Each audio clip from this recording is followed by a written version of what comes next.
the mutual fund manager decides to get rid of a certain company, sells all that, purchase another one, well, if there was any growth in that company to be sold, that's a capital gain. All right? Capital gain is money you make from selling something. That's the best way to think of it. And that includes whether you sell your car or sell your house, okay, or you sell stock. Okay. And then when you take withdrawals from a retail mutual fund, the principal, the contributions you made are not taxed because you were taxed already. All right. The growth, some of that is taxed. Okay. Particularly the growth, if you bought stock and stock rose in value, and then you go ahead and turn around and sell the stock, you're taxed on that. Okay. That's capital gain again. All right. For a traditional TSP, and the same with a traditional IRA, contributions are not taxed. This is a mistake. Earnings are taxed, but they're tax deferred. That means you don't pay taxes on them until you take distributions, but you will pay taxes on them at some point. Right? And withdrawals are taxed. Because this contribution was not taxed, the principal, if you will, it will be taxed here when you make a withdrawal. When you're 65. Yes, when you're 65, whenever you retire, whenever you start taking withdrawals. The Roth TSP is different. The contributions are taxed, so you don't get a tax break and here you make contributions. The contribution is your allotment, right? That Yes. stuff we talked about that comes out of your paycheck without even knowing about it, right? That 483 whatever a month, right? That's and that gets taxed right off the bat if you have a Roth. You know what I mean? There's a lot of ways you can make contributions by government allotment. You can make it by bank draft, and you can send a check every month if you like. Right? But those contributions are taxed, so it's money you're not seeing. You know, you don't see it because it's a government allotment. You never see it, but you are taxed on it. You just need to be aware of that. The earnings are not taxed at all. Not when you retire, when you take distributions, they're not taxed. This is tax-free 100%, all right? Unless you make an unqualified withdrawal, okay, which means you take it out before retirement, all right, for something else. So that's a great deal. To me, you're leaving money on the table if you don't use a Roth TSP or a Roth IRA, because this is completely untaxed. So your withdrawals, this was already taxed when you made a contribution. This isn't taxed at all, okay? So when you make a withdrawal, it's completely untaxed. Right? Now, do you guys think you're gonna make more money or less money when you're retired? Less, right? So then, kind of makes sense to take that deduction now, right? Right? When you're making more money, or maybe not now, but when let's say you're a captain, major in the Army, you're making good money. It kind of makes sense to make that deduction now, right? I disagree, okay? Here's why. Here's one reason is you might be more successful than you think you are, right? And if I'm your financial advisor, I'm going to do everything I can to make sure that you are that successful, right? So your tax rate may go up, it may or it may not change. That's number one. Number two, again, who's got kids here? Raise your hand, all right? What does the IRS call your kids? Exemptions, okay? When your kids are grown up and in college, and that's probably what's going to happen when you retire. By retiring, you retire from the military, you retire from working at age 65 or 62 or whatever. Your kids are probably grown up, and you won't be able to take those exemptions anymore, right? Who here wants to buy a house? Actually, it's 17 now, by the way. What's that? It's 17. So I have 3 kids. I have a 17-year-old who I no longer can claim as a child. He's exempt now, and he's going to live in my house for another freaking year. Mm-hmm. What's wrong? I mean, what's wrong with that? That's wrong. Yeah, so he's dependent, but he's not, according to the IRS, he's not independent. It doesn't. He's still in high school too. It doesn't make sense. Yeah. The IRS wants to make more, okay? Or Congress does, right? So that's another. So you're going to buy a house. Most of you are going to buy a house at some point, all right? What's the great thing about buying when you take out a home loan, right? Interest is tax deductible, all right? That's a good thing. It's awesome. Okay, it really makes it easier to own a home. But chances are that if you buy a home when you're in your 20s or even in your 30s, by the time you retire for life, that house is going to be paid off, and you won't be able to take any deductions anymore. So even if your income is a little bit less, you may actually end up paying more in taxes because you won't have those exemptions, and you won't have you won't be paying the interest on your home loan anymore, which is deductible. Okay. Here's another thing to consider. Right now, I don't know what the highest tax rate is, 30, none of my clients are that wealthy, so I don't have to think about it. Tax but bracket. The highest tax rate is 33%, 34%, something like that. Okay? If you study the history of taxation in the United States, the highest, I think, was in the 50s and 60s, where the highest tax bracket was around 90%. Right? So what's going to happen, okay, someone's here 20 years old, 45 years from now when you retire, do you know what the tax rate's going to be? Who knows who's going to be in charge and what they're going to want to do, what their mindset is, whether they're socialists, they want to distribute wealth to the poor. They may want a lot higher taxes so they can distribute money to those who need it for other projects or whatever.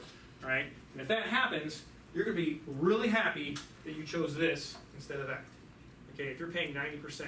Because if it's 90% for the very wealthy, it's probably, the middle class probably go up some as well. No, you're talking about the top one. You're going to be very happy. Yeah, I'm talking about Roth. right, because it won't be taxed when you pull it out. Exactly. Right, when you pull it out, and when you're paying taxes on it now, at whatever the tax rate is now, whatever, you know, and if you're in 20s, it won't be that much. And then when you take it out, it won't be taxed at all, regardless of what the tax rate is. All right? And here's another great thing about the Roth TSP is if you're deployed in a combat zone, you don't have to pay taxes at all, so you're making tax-free contributions, tax-free earnings, tax-free withdrawals. All right, so it's a pretty good deal. What's different between Roth TSP and Roth IRA is that you can put a lot more into a Roth. This is how much you can put each year into a Roth. Okay, and there's a catch up, you can put even more. Although most of you won't be able to put that much in there. But technically you could. All right? It wouldn't be illegal to do so. All right? Did I just highlight everything? That's all right, Jim. For a Roth IRA, the most you can put into it is $5,500 a year, which is a lot less than this. Okay. So if you happen to have if you're really successful, all right, or you just don't have a lot of expenses, you can sock away a lot of money into a Roth TSP and get that growth. All right, average annual returns. Does anyone know what these means? G, F, C, S, and I. Index. A different allocation, I can say. All right. This is G fund is government securities, government bills, government notes. You know, treasury bills, treasury notes, treasury bonds. All right. As you can see, the growth here is not that much. All right. F is fixed income securities. Okay, which we're talking about bonds, commercial bonds, typically. C stands for common stock, and this is designed to sort of parallel the S&P 500. All right, and S is for small cap, which is a little bit more growth, a little bit more volatility, okay, a little more risk as well. All right, and I is for international, okay, and when I say international, I don't necessarily mean Botswana or something like that. It's still Europe and Japan, but there's a lot more risk in there as well. One reason is you have the exchange rate risk.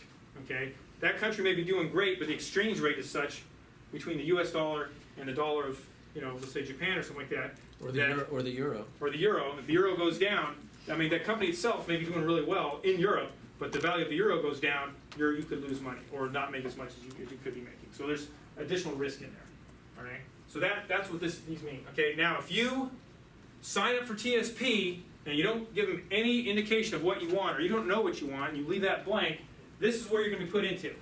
All right, the G. All right. And right now interest rates are really low, and so you're not going to get very much growth. It's better to put it under the mattress. Okay. Maybe a little bit better than a savings account, but it's not that great. It's not what you need. The G is not for 20-year-olds. It's not for 30-year-olds. I'm 50 and I don't use the G. All right? The G is for people who are cruising to retirement. Okay? What you want, in my opinion... And they don't want the market to crash and lose all the freaking money. If retirement's just around the corner, and you're in here and the market crashes and all of a sudden you got to work for another 10 years, something like that. Going to Walmart, ask me if I can help. Okay, they don't want that. So as you approach retirement, you want to lock in those gains. So you put them. So as you approach retirement, you gradually put them in more and more conservative vehicles. Okay, but as a young person, what you want this. All right, if I can write down here. You want your stock, your mutual fund to do a lot of this, but gradually going up. Okay, gradually going up, but doing a lot of this. As you're putting it in, you're buying every month. All right. So when the market goes down, you're getting bargains. All right, because you're paying, let's say $300 a month. Right? When the market goes down, then you're buying a lot more shares. When the market goes up, you're not buying it's more expensive, you're not buying as many shares. And over time, that really adds to your growth. A lot more than you just put into a lump sum and let it grow. It's better to dollar cost average over time. Okay? So you don't want, even if this did have good returns, you wouldn't want this because it doesn't do this thing. Dollar cost averaging, which basically means the same amount every month, okay, is a great way to take advantage of market volatility. All right? So you want a little bit of volatility. And the fact that there's so many different companies involved in this, yeah, you got to worry about a down market, but you don't got to worry about, not all these companies are going to go under. If you had invested just one stock in one company, then you really got to worry, because if that one company, say you put everything in the Blockbuster back in the 90s, all right, where would you be right now? Okay, you'd be doing really good for a while, then all of a sudden Netflix comes on board and down you go. Okay, so for guys in your 20s, I recommend some combination. These right here. Okay, you can buy them however you want. I would probably put a little bit of CNS, maybe some I in there as well. CS and I. All right, you get more diversity by doing that. All right, save this and this for when you start to get wrinkles and collection of injuries and hair starts to turn gray. All right. But some of you guys, you'll have soldiers that sign for TSP and they don't even know it, and they're getting this. And they're wondering why this stuff's not growing. Okay.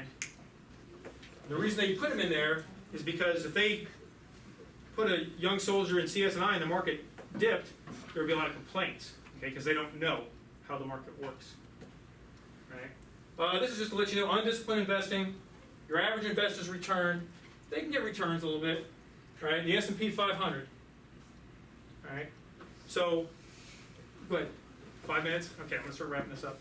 All right, this goes back to what I was saying about having an advisor, okay? You're not going to Forrest Gump your way to financial success, right? Highly unlikely, all right? If you get a financial advisor and he can get you to at least match the S&P 500, you're doing better than 80% of the investors out there. And getting close to the end. All right. This is what I was talking about, intermediate and long-term goals, okay?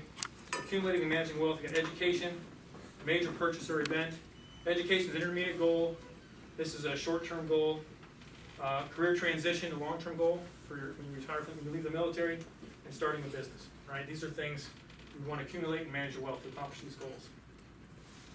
All right, retirement prospect. This is, I'm not going to spend a lot of time on this. Fact of the matter is, a lot of people think that their military retirement is going to be enough. It won't. I'm retired. It's not enough. All right? If I was single and lived in Fort Benning, Georgia, it would probably be enough. Okay? I'm married with a mortgage and 3 kids, and I'm living in Hawaii. It's not nearly enough. And your Social Security by itself will not be. Social Security plus retirement, a little bit better, but still not enough. Okay? Problem with waiting, right? As life progresses, it gets more complicated. You're not taking advantage of the miracle of compounded interest. All right? The more you wait, the more you miss out on. You're leaving money on the table. That's one. Number 2, if you wait to get whole life insurance, the premiums get more expensive. That's one. That's part A of number 2. Part B, if you wait, you may develop a health problem, and now you're uninsurable. If you catch hepatitis, all right, if you get diabetes, high blood pressure, the premium will go up higher than your peers, or you may not even be able to qualify. Okay, so it's good to get it while you're young.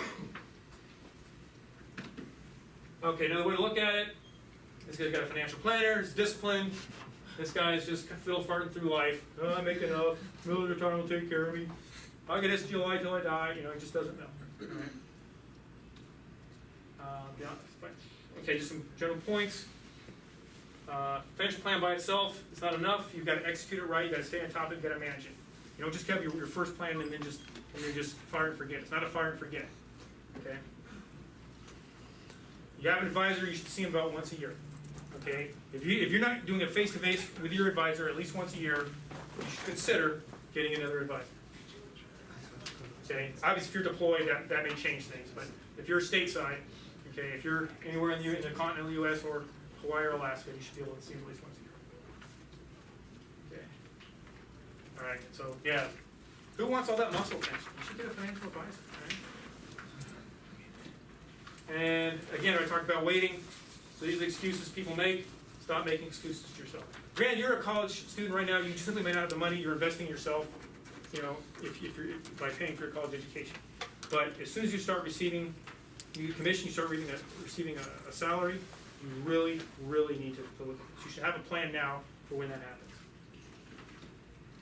And disclaimers all around, all right? Any questions? Yes?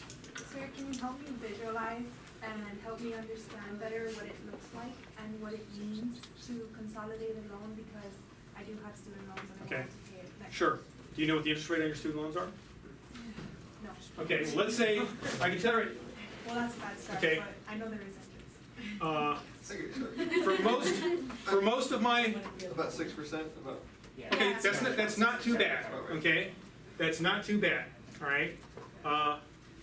But if people got credit card loans, those will usually be higher, okay? If they kind of went nuts when they graduated and they think, okay, I need to settle down, and they do, now they got all these loans they got to deal with. I know one of the things that we can do is, as long as your credit's reasonably well, we can get you like a 7.75%, all right? If all you've got these, 12%, 15%, that's a serious reduction. If we have, that's for an unsecured. If it's a secured loan, okay, for example, if someone's got mutual funds with us and things like that, so they've got enough in the mutual fund to cover the loan, then we get it down to 4.9%, all right, which is really good, all right. Now let's say you got a car loan. Interest rates are really low right now. Car loans are going like 2.9%, something like that. I wouldn't consolidate that one. Leave that one low, okay. Does that help you visualize that? Yeah, so if it's at 6%, I don't really have to. At 6%, it's not too bad. Yeah. It's not too bad, but if you got all these other, if you're consolidating and someone gets you a 5%, you should put it in there. Okay. You should be able to talk to your loan providers if you're going through the federal government for student loans about consolidation along with the availability of payment plans once you actually graduate. What are 30-year mortgages at right now? I think it's still 3-something. I'm not a real estate guy, so I couldn't tell you. I think interest rates in general are kind of low right now. So Like it's 3, 5? It's a mortgage rate's like 4%. Is it 4? Sir, when I commission and I go to bowling, I'm kind of starting on square one of life. Like when I have 2 years of college debt, I need to buy a car, insurance, everything. Sure. How do I go about that? How do you go buying a car and get insurance? I mean, like, Look, financial advisor. you may have to take out some loans at the start of your life, okay? You may take out a loan for college because college is important, all right? You're gonna need a car. Do you have to have a new car? Do you have to have a sports car? Okay, all right? If you get a beater, you may end up paying a lot of maintenance costs, but cars, as soon as you drive them off the lot, they drop in value, okay? I think be smarter, if you've gotta have a new car, maybe it's a year old. It's almost new, but it's a lot less, okay? When I buy a car, I just go online, I go to Craigslist, or I go to the newspaper, and I buy from another owner, and I skip all that dealer markups and stuff like that, and that works for me, okay? And you can find some bargains there. There's some risk there, you don't know what you're getting in it. It may break, break the day you buy. We'll talk more about that. Okay. We'll talk more about that. But that's, again, going back to, manage it, live within your means, okay?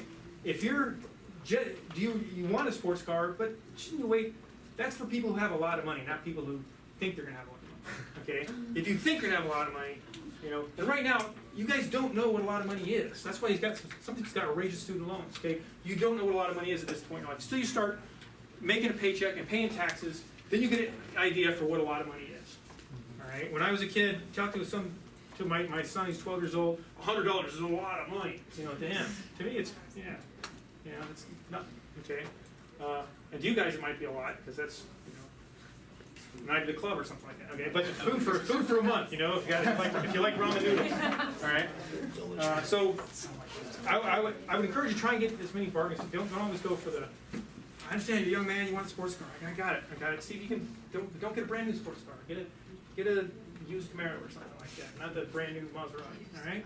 That's some basic advice. And see a financial advisor, okay? And he can get you started, put you on a plan, all right? Who else? Sir, it seems like you talked a lot about term and whole life. Have you heard anything about universal? Yes, universal life, okay? Universal life is more flexible. For guys your age, I definitely still go with whole life, okay?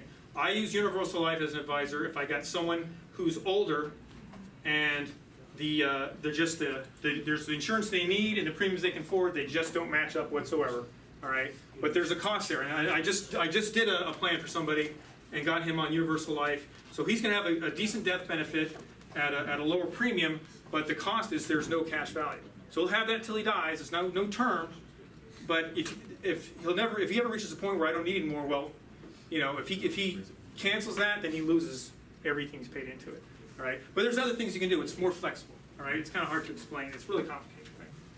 Okay, go ahead. Sir, one of your slides about the TSP, it was referring to active duty members, but I was wondering if like reservists and guard can take advantage of TSP as well. That's a really good question. To be honest with you, I'm not sure. I used to be a reservist. I think you could, but it's a percentage of what you make, and as a guardsman or reservist, you're not going to be making as much, so it won't be a really big contribution. Okay, I'm not sure if the limits change. Okay, to be honest, I just don't want to talk out my butt. Hey, I want you to send that RFI to Major Nate, okay, and then get the answer back from him and bring it back in class for all the other guard and reservists, okay? Or you could send the RFI to me. Okay, I got my business cards here. Yeah, So I need to know. Yeah, send it So to you grab the business card, email me your questions if we don't get time from here, and I'll do everything I can to answer them. All right, that makes me a better financial advisor. Anyone else? Anybody else? All right, thank you very much. All right. Okay, you guys are a great class. Hey, Appreciate it.